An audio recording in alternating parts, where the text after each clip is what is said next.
If you're trying to make any kind of meaningful, effective change in your life, you've come to the right place. Good day, ladies and gentlemen. I'm Loree Bischoff, and you are listening to, or watching, as the case may be, another awe-inspiring episode of We're Talking Shift. I'm going to kick the show off today by asking you a question, and that is, are you willing to consider that there's magic in surrender? Does letting go of control, well, does it freak you the fuck out like it does me? I hope nobody has kids in the room. I should have given you a fair warning. Sorry about that, but if you've been listening to the show for a while, you know that it's always going to come out. But I have been working very hard on not being a control freak for a long time. And I've gotten really, really good at it, but there's always room for improvement. So my guest today is going to teach us how to surrender. He's going to teach us how that has been a key factor in the lives of so many great people throughout history. And he's going to talk to us about how we can move past barriers in our lives to discover the freedom and possibility on the other side of surrender. And let me tell you, I know that's true because when I've been in that situation where I've been wanting to have everything within my grasp and plan it all out, and then I've just taken a deep breath and let go, I can tell you that's true. Surrendering does feel good if you're willing to do it. All right, so I hope you're intrigued. I'm sure you are. I know I am. So let me tell you a little bit about my special guest, Kute Blackson. Kute has been recognized as the mindfulness guru that billionaires go to for advice by Inc. magazine. He is the national best-selling author of You Are the One, and he has a new book, The Magic of Surrender. He is a much-beloved international speaker and transformational teacher. He speaks at countless events that he organizes around the world, as well as being a guest speaker at notable events, including A-Fest, Young Presidents Organization, and Entrepreneurs Organization. He is a member of the Transformational Leadership Council, a select group of 100 of the world's foremost authorities in the personal development industry. Kute is the winner of the 2019 Unity New Thought Walden Award and is widely considered a next generation leader in the field of personal development. He has been featured on the Larry King Now Show, Dr. Drew, NPR, Fox and Friends, Mind, Body, Green, and so many more. Kute's mission is simple, and that is to awaken and inspire people across the planet to access inner freedom, live authentically, and fulfill their true life's purpose. So without further ado, Kute, welcome to We're Talking Shift. Thanks for having me. I'm glad you're here. I appreciate your time. I know you are a busy globe-trotting teacher and speaker, so much appreciation. So let's just jump in with everything that's going on in the world. This is probably a really good time to discuss the topic of surrender, which, I think it actually seems a little counterintuitive to a lot of people, being that for the past couple of years, it feels like we've been sort of forced to surrender many of our liberties.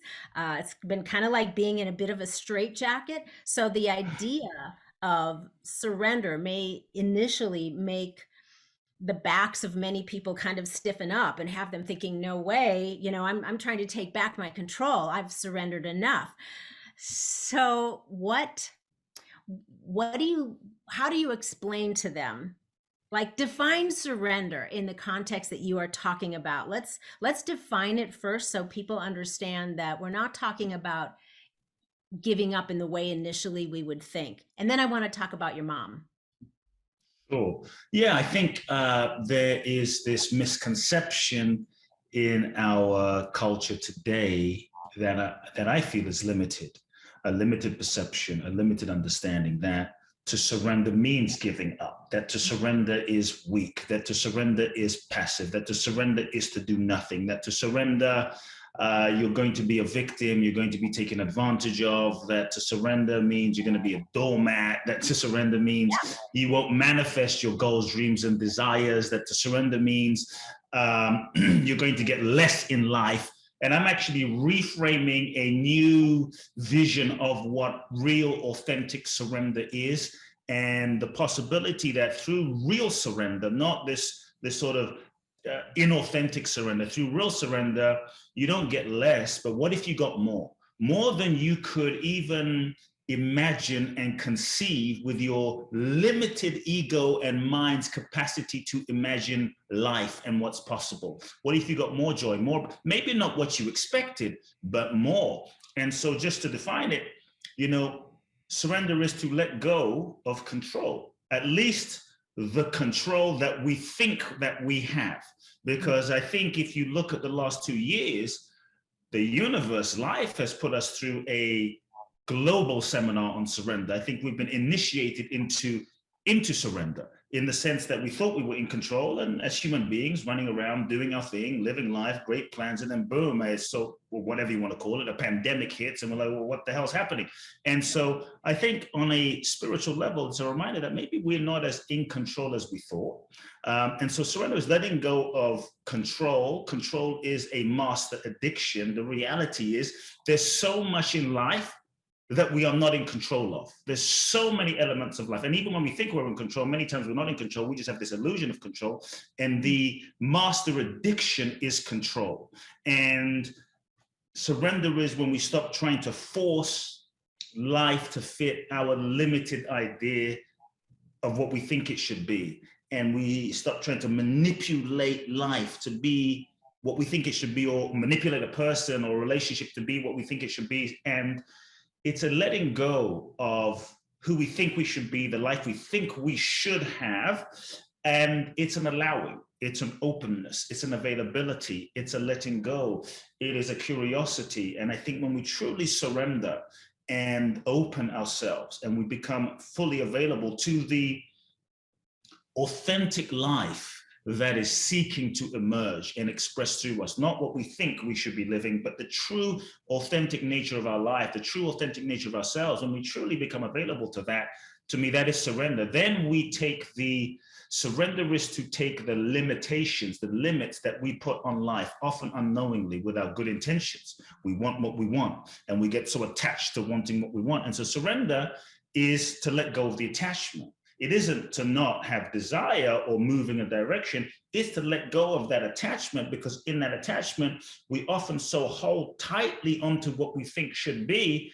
But sometimes what we think we want is not what we authentically want. Many times it's just what we think we want based on who we think we are. And so surrender is to be open. And when we surrender and we take the limits off of life, we are truly open and available to the highest good. We're truly open and available to infinite possibilities manifesting. If you look at the great ones, whether it's Jesus, whether it's Buddha, whether it's Gandhi, whether it's Muhammad Ali, whether it's Bruce Lee, and these were not weak, feeble, victim-y people. They kicked ass. They were game changers, whether it's Mandela, whether it's Martin Luther King, Gandhi, courageous people that moved the planet, moved the world. They didn't just sit around and just wait for life to happen. They surrendered themselves. I mean, dare I say it, some people might find this controversial. Even Elon Musk, practiced a level of surrender. Here's a guy who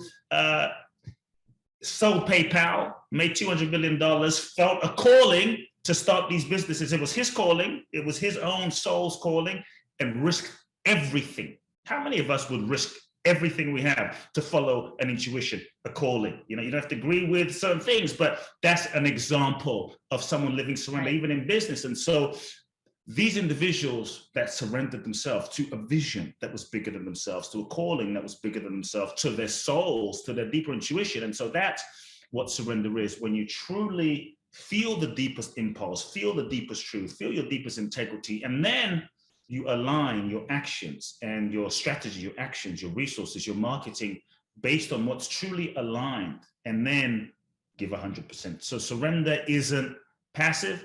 It isn't not taking action. It is when you feel that deepest truth. Maybe someone listening to this, you feel a calling to leave your job and go in a direction, but you've been resisting that. and it just doesn't leave you. And that's the deeper truth. But there's fear. Surrender is to lean into and acknowledge that deeper truth. Surrender might be, maybe you're a coach and you've been guided to put a particular message out there in the world, but you're a little afraid that your audience won't want it, but it's coming through you. Surrender is to listen to that and dare to go where it's a bit scary. And so it's not taking action.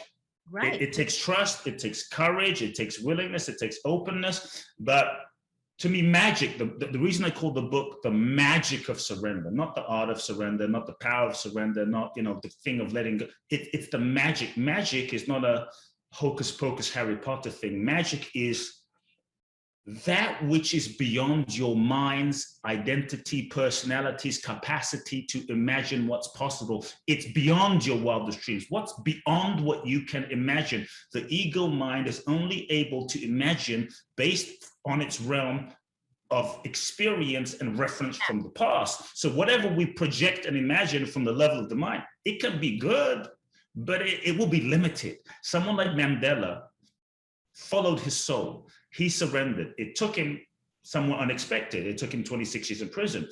But we could say, shh, and he couldn't control that. What he could control is what he did within himself while he was in prison. What he could control is his mental, emotional focus. What he could control is using that time to develop his mental, emotional, spiritual muscle. And perhaps we could say, should he have not spent 26 years in prison? Should that not have happened? What if that didn't happen? Probably he would not have developed into the Mandela that we know, where he developed the kind of soul force that was able, when he was able to come out of prison, and that kind of soul force that was able to move culture, move humanity, that even when he's not in his physical body anymore, he's still impacting people. So look what happens. Mandela's life is a kind of life that you could not strategize with your mind. You couldn't sit down and write on your vision board, well, I'm going to spend 26 years in prison and then I'm going to cut. It's beyond that. So most of us, we want the magic,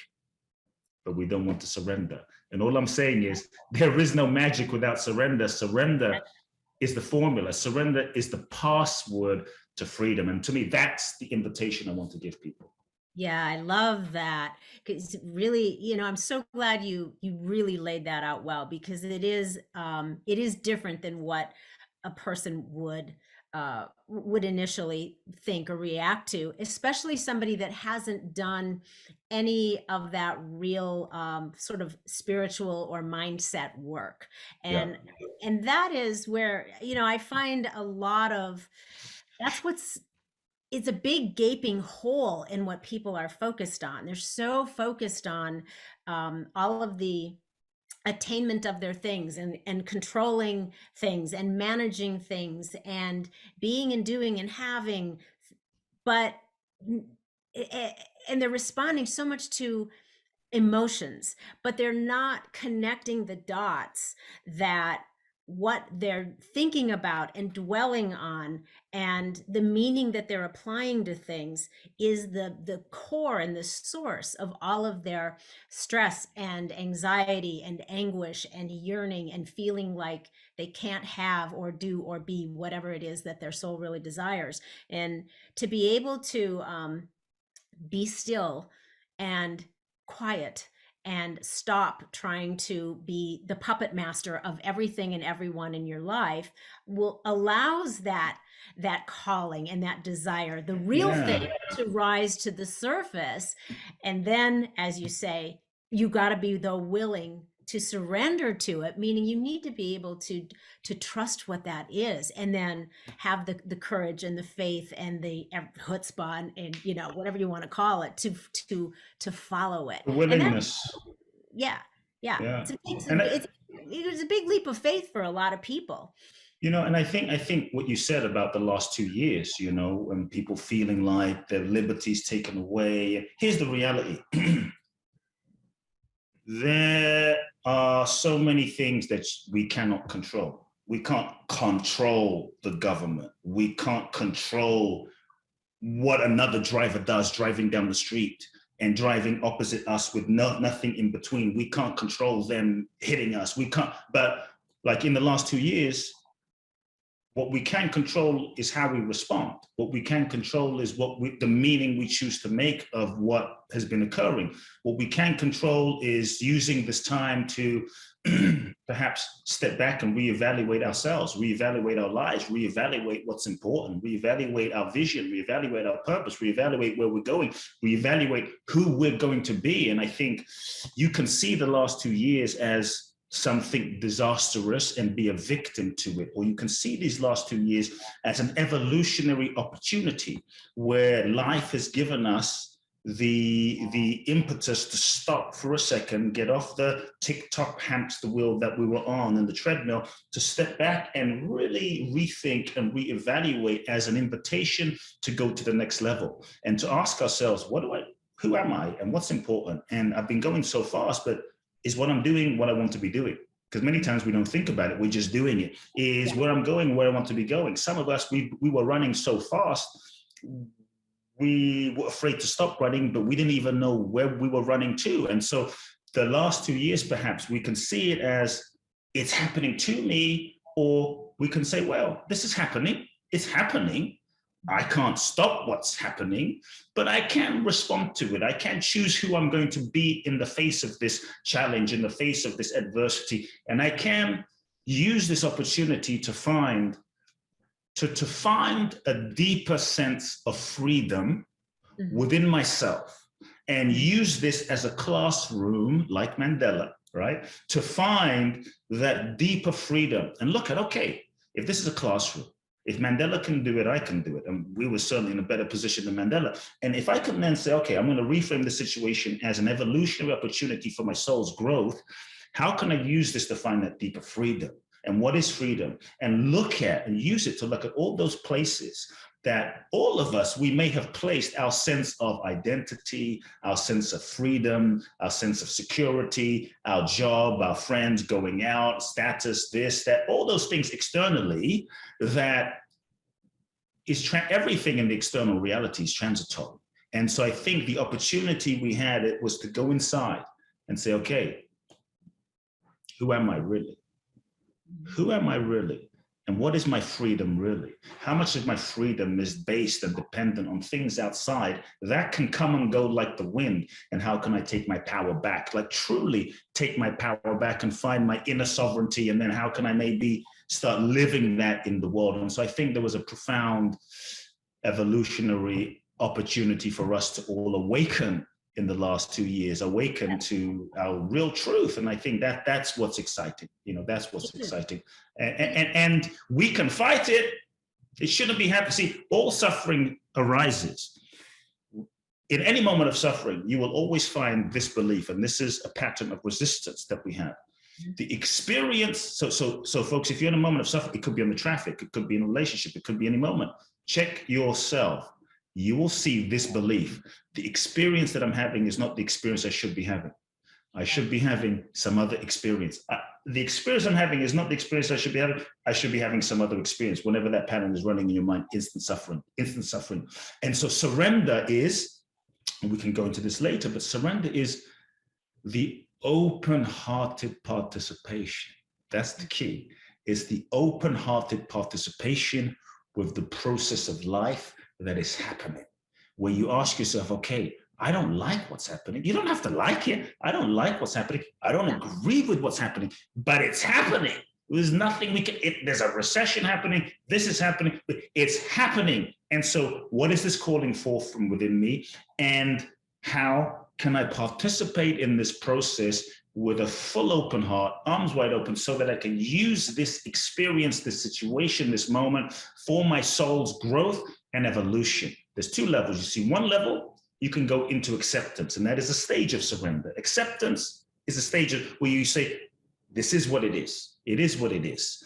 But acceptance doesn't mean you're fully engaged. Acceptance doesn't necessarily mean you're fully participating. Acceptance doesn't mean surrender. Surrender is, it's happening, and I don't understand why it's happening. The meaning I'm making about it doesn't make sense. I can't find meaning in it, but I'm going to trust that it's happening for my highest good. It's happening for a reason, and I'm going to use this. How can I use this for my betterment? How can I use this to learn, grow, and evolve? And I think when we understand that we are souls, and we incarnate into this human experience. We are souls having a human experience, and life is perhaps the school for our soul's evolution. That means, to me, every experience, every experience is part of the curriculum, an opportunity, an invitation for our soul's learning. Every relationship, every situation, every pandemic, every virus, everything is part of the curriculum. If life is a school, we're always in class. And so when we can start looking at life from that perspective, we focus less on the what is happening. This is happening, that's happening, a pandemic's happening, this person said that person did this. We focus less on the storyline, which is one-dimensional, and we focus more on the learning line. Not just the goal line, but the soul line. And when we focus on the soul line, the freedom and the surrender is not necessarily to the experience, like someone might be in an abusive situation. Are you saying just surrender and sit here? No, I'm saying look at the situation, accept that it's happening, get out of denial, like it's not happening. This is happening. I'm in an abusive situation. I'm in a toxic relationship. I'm in a screwed up, work environment. Accept it, but don't stop there. Surrender is when you can say, okay, I accept it, and I accept that I may need to leave. I accept I need to make a change. But also the real surrender is when you drop to the level of the soul line and say, what is my soul seeking to learn here? What is the lesson that I'm seeking to? The surrender is to the lesson, because when you truly learn the lesson for why you attracted that situation, for why you're going through that situation, you will eventually shift so that you can shift how you relate to the situation. You will also shift in such a way that you will probably graduate from that experience and shift out of that situation, and all lessons are repeated until learned. So the surrender is not just to the situation and staying in the situation, it's to the learning and the growth in the situation. And when we see ourselves as souls, that helps. Yeah, I think you're so dead on there. And you mentioned this several times, and I want to make sure we really put a bullet point to it.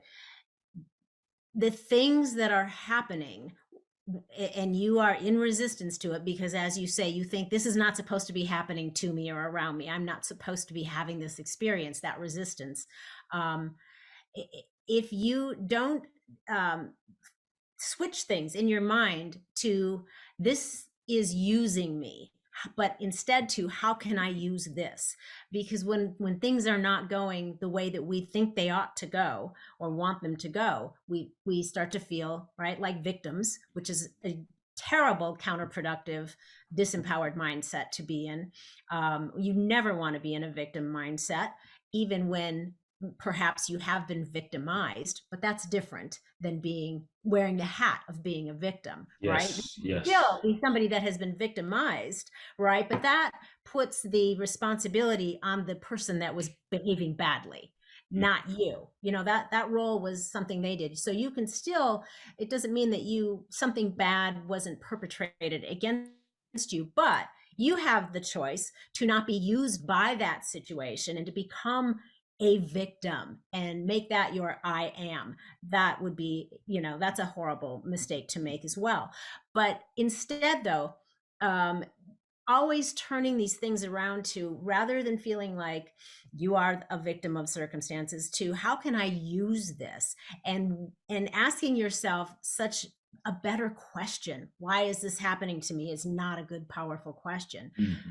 How can I make the best use of this situation? And what is my soul trying to express? What is trying to emerge through me to move me through this situation? That saying, it comes to pass. I mean, and this too shall pass. It doesn't mean you're just supposed to wait for something to get through it. It means it's coming because it's supposed to come in order for you to pass through it, to evolve into something greater and something more. So I love how you laid that out. Talk about the ego standing in our way of becoming who and what we're capable of becoming. How does the ego stand in our way of us being able to let go and surrender? Sure. First, the ego, I think we have to just have a simple concise understanding of ego, because there's so much talk about ego in spirituality and self-help. Get rid of the ego. Ego is your enemy. Ego is bad. Ego gets a bad rap. The ego, kill the ego, annihilate the ego. And I think there's many misconceptions about the ego. Ego's become like this devilish thing that we have to like it's even a thing. And I say ego, first and foremost, isn't a thing. It's not like a thing like this is a phone and here's the ego, like a little pet that we hold that we got to kill. Ego is a process. It's a process. When we understand the nature of ego, it starts to change our relationship with ego itself. It can just, understanding can transform your relationship with it. Ego is a process of identification with body, name, form, stories, memories from the past, traumas, etc., and the degree to which we hold on to it. So just to get kind of maybe paint a really clear example, then I'll give a few steps. Ego is not good or bad. It just is. As human beings, we all have an ego. Buddha had an ego. Dalai Lama has an ego. Ego is the vehicle that we use in this lifetime to navigate this three-dimensional physical reality. If you ask the Dalai Lama, hey, Dalai Lama, he would turn around and say yes. In order to say yes, he has to have an ego. So it's our relationship with the ego that is more the issue than the ego itself. It's how we hold the ego and the degree to which we are ingrained and attached and identified with ourselves as Dalai Lama, look at me, or, you know, Kute or John or whoever we think we are. It's our identification and the degree to which we hold tightly to that that creates our suffering or not. That becomes the issue. And so when we're born as children, if you look at a baby doesn't really have ego in a sense. In other words, it's not so overly identified with its, do you know who I am? You know, it's not getting in it somewhere. A baby will jump on the table and sing and doesn't care if it's a little kid, you know, it's not before we're conditioned. Doesn't care if it's not Bruno Mars or Celine Dion. It hasn't been told that, hey, you can't sing, or you're shit, or, you know, you're terrible. Or people jump on the table naked and just like, hey, here I am. And it's not caring that it's got all this little belly fat and do I look good and it's just being itself. It doesn't have an intense grip as a sense of egoic self. It's just, that's why kids and babies, before they're conditioned, they're in touch with their essence. You look into a child's eyes and they're in touch with their divinity, their divine light, their true selves, their authentic selves, their true nature. And that's why when we look into a child's eyes, we're reminded of what we are, what we were. So we were all that pure light, whole, perfect, complete, infinite spark. So what the hell happened where we got kind of shriveled up and attached into this egoic thing where now we try to control all of life? First thing is we were born into this, shall we say, preset context, a framework of conditioning. In other words, we met our parents. And as we met our parents were just doing the best that they could do based on their life and their conditioning, and they were conditioned by their ancestors and their grandparents, et cetera, et cetera. So now we're born into a preset pattern of karma, conditioning, dysfunction. Maybe dad was an alcoholic, maybe mom was mad, maybe they were fighting all the time, maybe there was a whole bunch of pain going on around, maybe they were nice people, but they were, shall we say, emotionally not present, emotionally not able to meet our needs. And in a certain sense, it was kind of painful. And so as these little sensitive beings, the ego gets created in this way. The first thing that happens is we learn to shut down, disconnect, and not feel. Shut down, disconnect, not feel. We start developing all of these defense mechanisms and strategies to not feel the pain that, like, mom is screaming at dad all the time, and, you know, they're beating each other, you know, siblings are being bullied. And so shut down, disconnect, not feel. We start erecting all sorts of walls, defense mechanisms to not feel that pain. We disconnect from parts of ourselves. We create a defense mechanism to never feel that pain again. And we hold tightly as a form of control. And we go through life with this unconscious pattern of, I'm never going to feel this pain again. Now we've sort of gotten conditioned into a certain, you know, way of being, a certain persona, to never feel that pain again. And we go through our life holding so tightly to this way of being. And that's why we start controlling, because we're afraid if I let go of this control, I'm going to feel that pain again. And I never want to feel how helpless and how scared I was when I was 5 or when I was 7. So I got to control everyone and micromanage how you perceive me. So as children, and that's why we end up control freaks, because we're trying to avoid feeling what occurred. And then we develop all of these unfelt, the layers of unfelt emotion that we just stuff and suppress and suppress. Then as children, we go into our lives in the sense of, who do I need to be? Who do I need to be in order for mom and dad to love me? And we develop a role and a mask and a face and a persona and a kind of an identity. Like, oh, I'm going to be the good kid. I'm going to be the good kid, the all A student, the responsible one, the kind one, the nice one, the smart one, the one that never, everything was great all the time, and I had to just smile all the time and be okay. Oh, Kute's such a great kid, and so that identity gets reinforced, and again, we start contorting ourselves into a shape of becoming who we think we need to be. And it gets reinforced, and we hold so tightly to that way of being, ego, we hold so tightly to that way of being that it becomes who we think we are. Yeah. We end up becoming a pattern of conditioning that we then end up calling me. This is just me. This is just who I am, Loree. I'm just this way. I was born that way. I'm just shy. I'm just independent. And what we don't realize is we've become conditioned.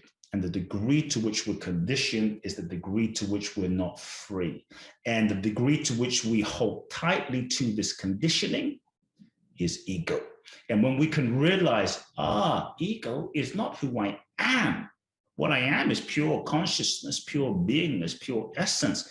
And all the things that have happened and the way I've been conditioned, it's not who I am. It's just my conditioning. And that conditioning is changeable. That conditioning is malleable. That conditioning can be loosened. But what it first takes, number one, is the willingness to acknowledge that we've been conditioned. Number two, the willingness to start being aware of the patterns of how we react and respond. And so we can start becoming aware of that rather than letting them control us and run us. And also the willingness to process, and this is where it takes a lot of courage, the willingness to process through some of the layers of emotion and feeling, pain, hurt, shame, trauma, guilt, whatever level it is, that we've learned to suppress so deep that we become this person in order to not feel again. And so part of the real healing requires the willingness to feel all of those layers and heal all of those layers. And so the degree to which we are wrapped in ego is the degree to which we're not in flow, the degree to which we force and push and manipulate and cajole, and we're not free. And that's when we end up sort of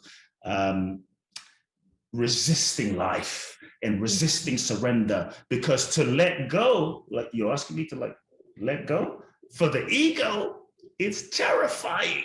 It's like it's like a kind of death to let go of who I think I am. And that's why it feels scary. In fact, surrender is the most natural thing. We've been conditioned to hold tightly to our way of being as this, and to hold on is exhausting, but we get used to it. And so I'm saying surrender, which is letting go, is actually natural. It just feels scary because we're so wrapped up in this identification. And so one of the places, the last thing I'll say is just one of the places in terms of maybe where people can start, the acknowledgement, the awareness, the feeling, but another place as a practice in daily life where I would love to direct people to begin. This is where you can begin. One of the things that keeps us stuck as human beings in ego, one of the things that keeps us stuck and resisting are all the ways that we lie to ourselves. As human beings, unconsciously, for the reasons I shared, we have been conditioned to lie to ourselves, and many times we are in denial. We don't even know that we're lying to ourselves. We're just living what we're living until we end up experiencing so much pain in life, pain in relationship, pain in certain experiences, that we're forced to kind of crack open and let go, because we start realizing that the way we've been and the way we're doing it is no longer working. And so we lie to ourselves about we stay in relationships that we know aren't right. We work jobs for decades that we know we're compromising our essence. And so for me, the first place people can start is a consistent exploration to ask oneself, what lies am I telling myself? is to start with the truth, the real, raw, unapologetic, authentic truth. What lies am I telling myself? And to be really real about that. We have to want the truth more than we want what we have. We have to want the truth more than we want what we think we want. And when we, to me, there is no transformation without truth. And to me, truth is real spirituality. It's real spiritual practice. It's real prayer. So what lies am I telling myself? And I think if people can take, one thing that will help is to take the pressure off of yourself from having to take any action.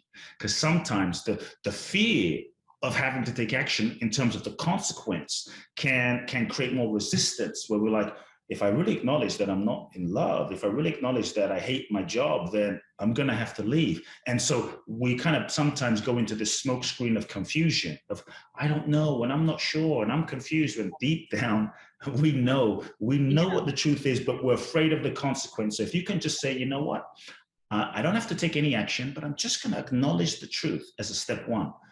I hate my job. I hate my job. You don't have to leave, but just feel it. Just feel the pain of that. I hate my job. I'm not in love anymore. Just feel that. Just acknowledge that, feel that, let that process begin. Then the second thing is connected. Ask oneself, what am I pretending to not know? Which is a deeper cut of the question. What am I pretending to not know? Because many times we'll pretend to not, like, so many people say, I don't really know what my purpose is, when we know. There's just a deep fear inside of, if I really know what my purpose is, I may have to take action. And sometimes being in confusion becomes a safety mechanism from having to take action. And now we can always live with the hope of the future fantasy. And so to own our knowing, what am I pretending to not know? And the third question becomes, what is the lie that I'm telling myself? What is it costing me? What is it costing me? Because there is a cost for lying to ourselves. It keeps us stuck. And what we don't deal with will deal with us eventually. That's when we end up living a limited life. What is it costing me? What we will often feel when we lie to ourselves is pain.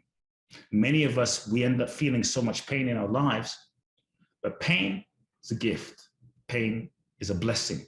Pain is your friend. The challenge is we often distract ourselves from the pain. We smoke it away, drink it away, sex it away, social media it away, so we don't feel the pain. Yeah, and that keeps us stuck. And so if you're willing to create the space in your life to just acknowledge the truth, feel the truth, and feel the pain, and let that pain marinate. When we lie to ourselves, it's meant to be painful. It's not meant to feel good. So the fact that we feel pain, I say, is a healthy thing. It means the fire alarm system inside of us is working. It's feedback trying to tell us, take a look at something, take a look at something, take a look at something. If we don't, the pain grows, turns into depression, turns into physical ailment, a dis-ease, because this unacknowledged truth is trying to get our attention. And so truth is a place that people can begin telling yourself the truth about what's real, about what you feel, about who you are. The truth will set you free. It will. I love that. So, willingness is a huge part of that. You must be willing. You have to get to the place. If you are so uncomfortable in your life, the only way that you are going to move through that discomfort and into a better place is to start with that willingness, right? To ask yourselves those questions. And we've talked a lot about that on this show before, is you have to ask yourself a better question. You have to ask quality questions, empowering questions, questions that you must then be willing to answer truthfully, which is very difficult for people, because as you say, if you start answering truthfully, that now means you either have to live with that and continue to live with the lie, which we all know is not good, or you have to do something about it. You have to take responsibility. You have to take a risk that is scary. You have to move from what's familiar into what's unfamiliar. And that is very difficult. You have to move from certainty to uncertainty. And as we know, a lot of times people are much more willing to live in familiarity and certainty, even if it's painful, because that is for them a safer, better choice than the unknown or the unfamiliar. But again, as you've pointed out, if you are willing to just trust in the process and ask yourselves those questions, answer truthfully, you can move through it, move into that place of just surrendering, starting with those things. You will then be able to dissolve that pain and suffering and evolve, and you will definitely find yourself in a better place. But it's scary, but you've got to be willing to. Isn't it kind of scary, though? I say this a lot to my clients, that we have these similar discussions and say, but that's really hard. That's really scary. That's really, I'm worried. What if? But you're already doing that. You're already doing hard. You're already doing painful. You're already doing, you think you're in certainty, but you're not. You're already doing it. So if you're going to do it anyway, why not, redirect it? Why not risk? Sometimes you say, well, what if it doesn't work out? Well, it's not really working out now. It's not really happening. Right. I remember having a conversation with a client who wanted to start her coaching business, and she wanted my support and guidance because I've been coaching for many years, and she had a corporate position. But what if it doesn't work? And what if it doesn't work? And what if and so what's the worst that can happen? Okay, you leave your job and you give it a shot for a year. She had enough money for a year to not make any money for a year in her coaching business. And what if it doesn't work then? And the long story short is the end of the scenario of her worst case scenario was she run out of money. And then what? Well, then she would just get another job doing what? The same thing. So technically right now you're living your worst scenario right now. Already you're actually, if the worst scenario is you run out of money and you get a job doing exactly what you're doing, that means what you're doing is already your worst scenario. So what is the risk, and in a sense, what is the risk? And so I think many times from the perspective because we're so locked in all of us, we are conditioned to get locked in our ego until we start questioning ourselves. Who am I? And that's, I think, a blessing in the pandemic. We were forced to maybe question ourselves for the first time in a very, very deep way. Who am I? And what am I? And what do I want? And what's real? And what's true? And what's authentic? And what's underneath there that I haven't been dealing with within myself? And that questioning is part of what leads to self-awakening and freedom. But when we're locked into the pattern or grip of our ego, which is just identification, this is me, the ego is not able to see the entire infinite perspective and possibilities of life. And so when things happen that we may not understand or don't go according to plan, from that limited lens of the ego, we will tend to make up meaning about that situation. You talked about meaning earlier. We will tend to make up meaning about what's happening as a form of trying to understand what's happening, because the ego is always trying to understand what's happening. And one of the ways to control is to figure everything out, because if I can figure everything out, then I can be in control, which is really an illusion, because there's many times we think we know, but we really don't. And there's many times we thought we knew what something was, but we were wrong. And often we were wrong.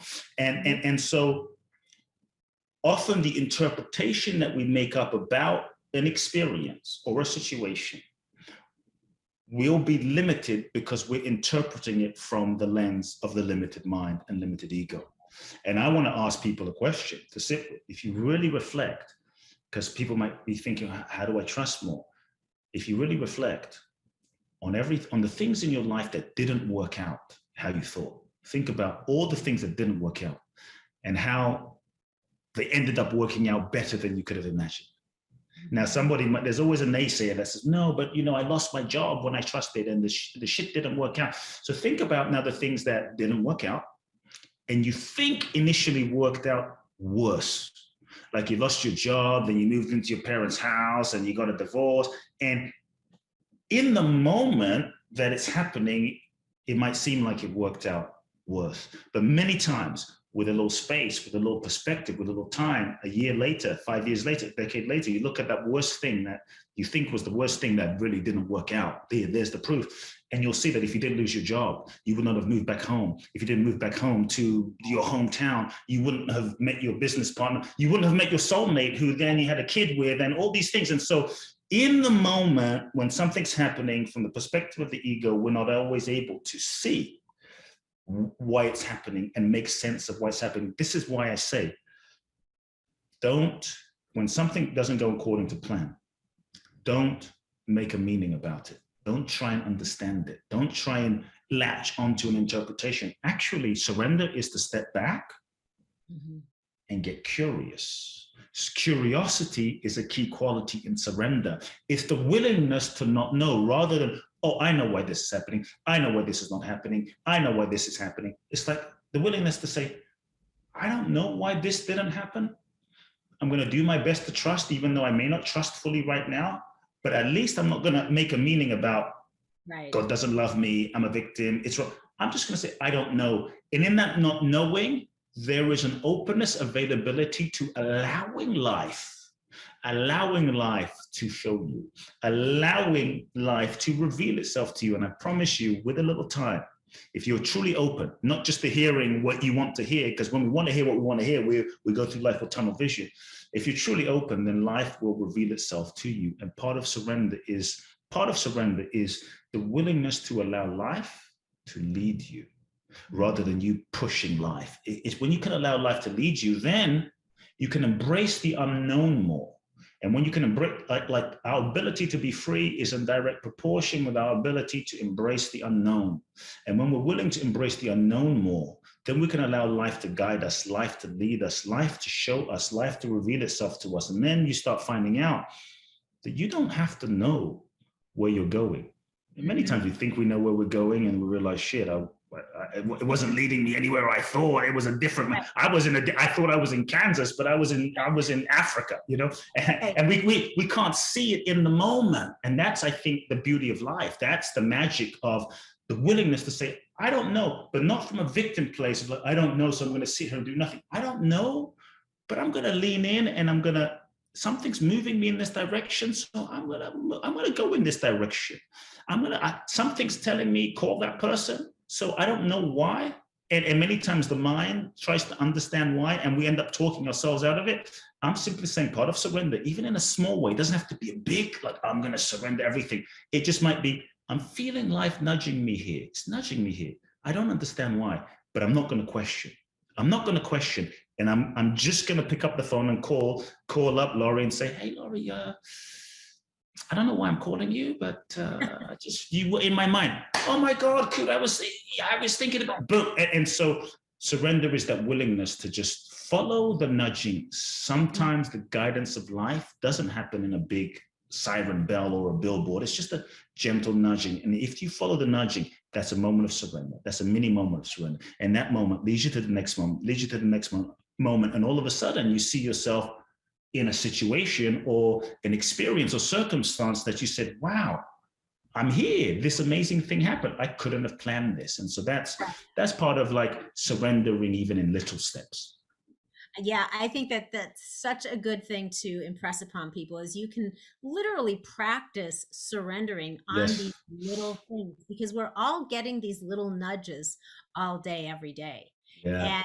But we either ignore them or we're just so focused we're not even aware of them. But exactly. If we do become aware of them, we have a tendency to overthink or override, overrule, and we don't heed the nudge. We don't heed those little tiny mini calls. And you can practice on those things. Just your example of calling somebody is perfect. I mean, I have done that so many times. I've trained myself now to when somebody random pops into my head, just seemingly out of nowhere, and I go, I should probably, listen, instead of, I wonder what they're doing, and I hope they're well, and then moving on, I go, that must be a sign that I should connect.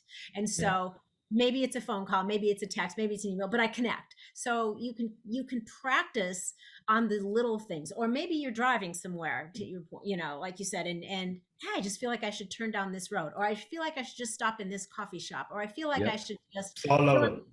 Right. Just follow it and do it. And then you'll find that there's this wonderful there's this wonderful ease and flow that comes along with that. And as you get good at that, just really following your intuition, you're listening to that little voice.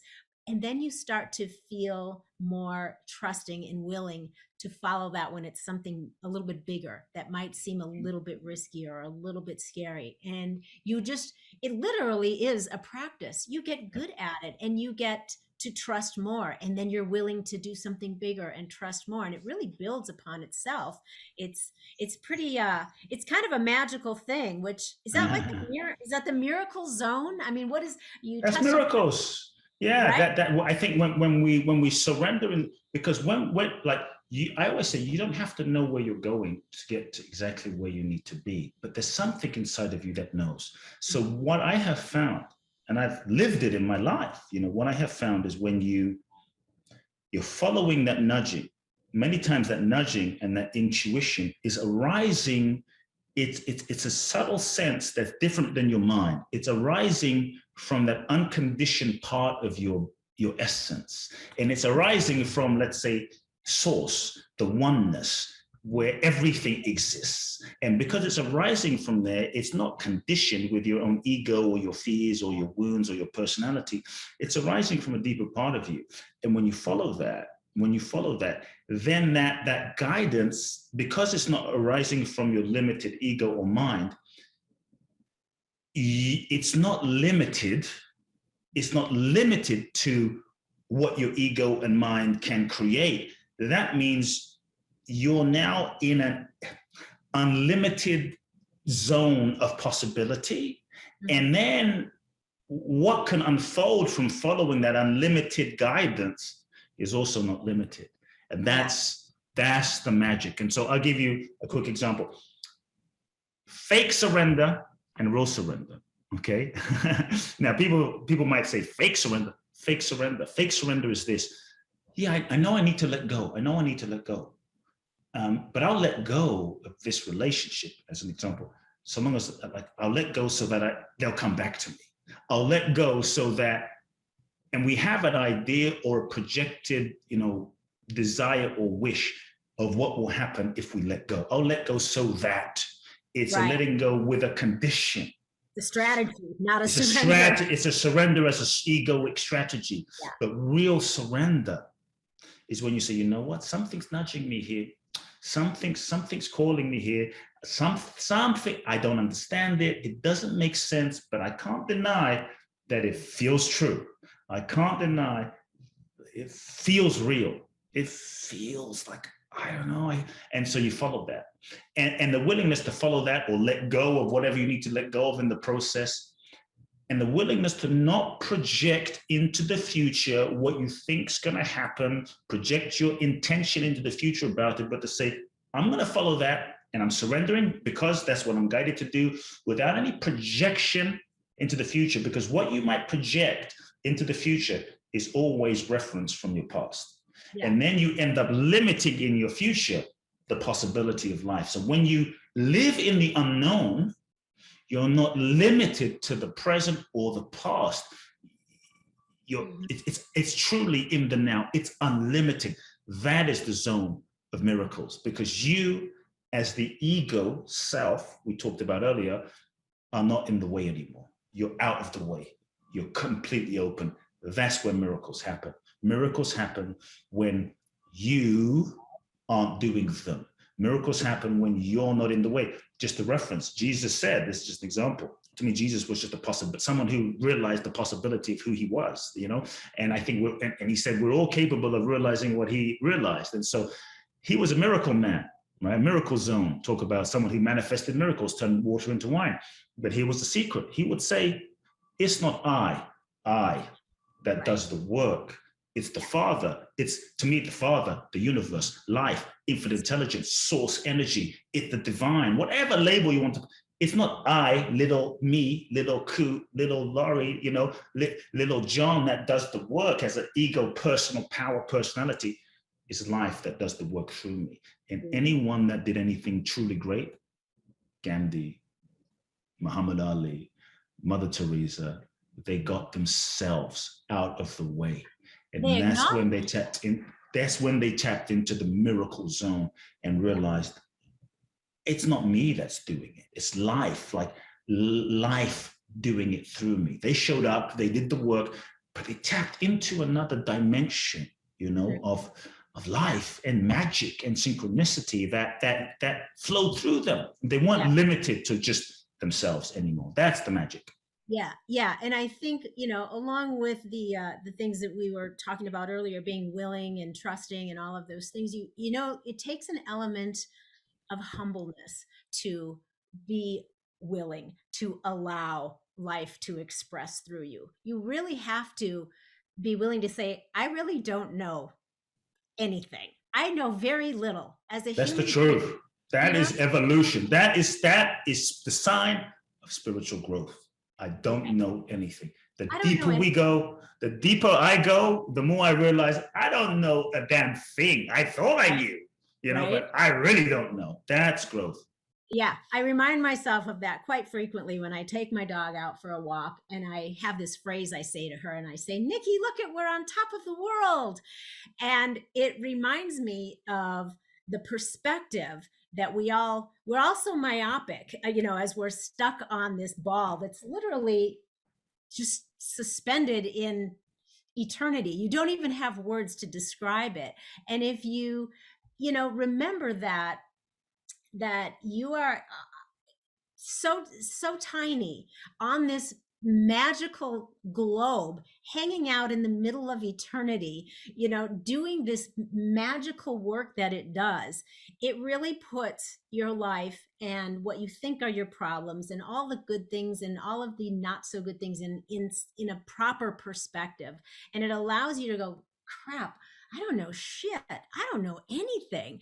And then I laugh at myself because, you know, we really don't. But it opens up this allowing of just like, okay, now that I have admitted and I'm humble enough to say, I don't know shit. I don't know anything except I'm walking on this globe in the middle of eternity right now with my dog. And that feels really awesome. And something opens up, something shifts, and it kind of like recalibrates you.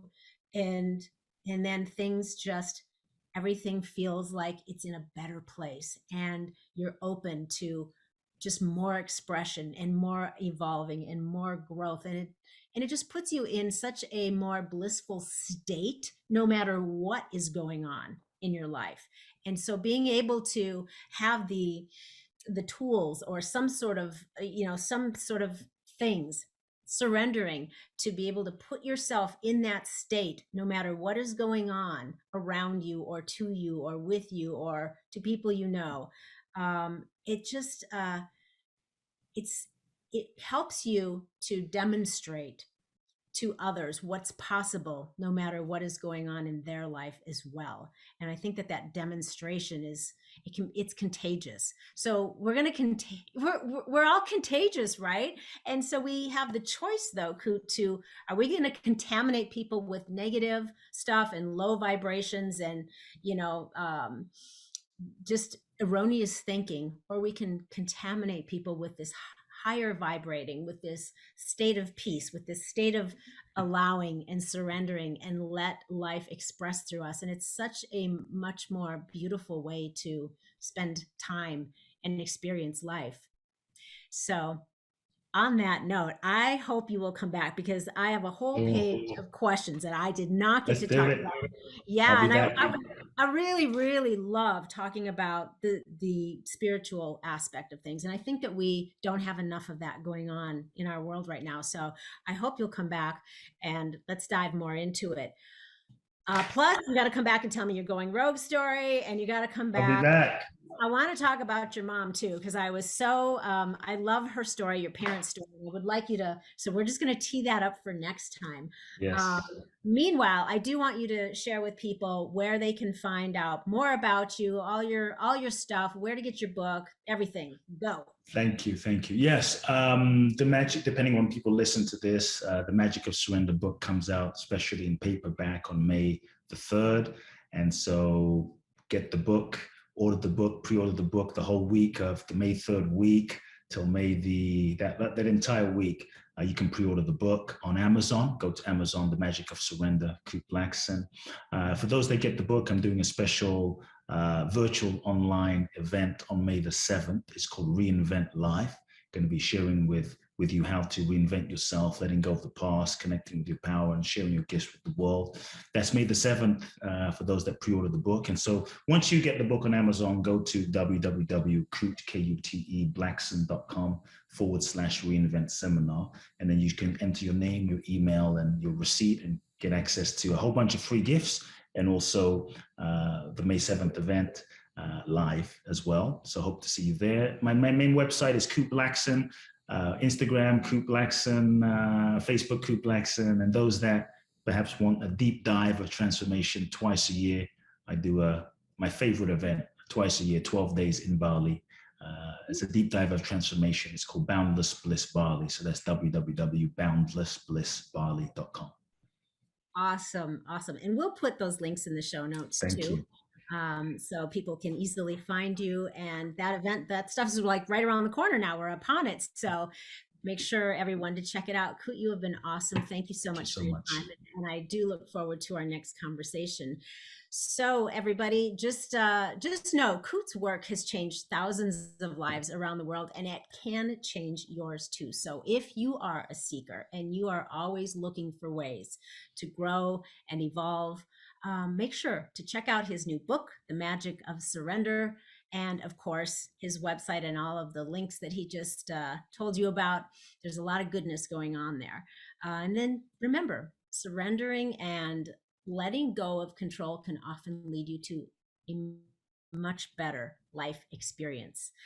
All right. So for those of you that are interested in private coaching with me, make sure you head on over to LoreeBischoff.com. Make sure to subscribe, share the show, and spread this good shift around. And if you found value in it, please give us a rating and a 5-star review. That really inspires other people to listen to all of the great shift being shared here. Until next week, stay feisty, my friends. Try a big, fat dose of surrender and go make some epic shift happen in your lives. You too, Gary V.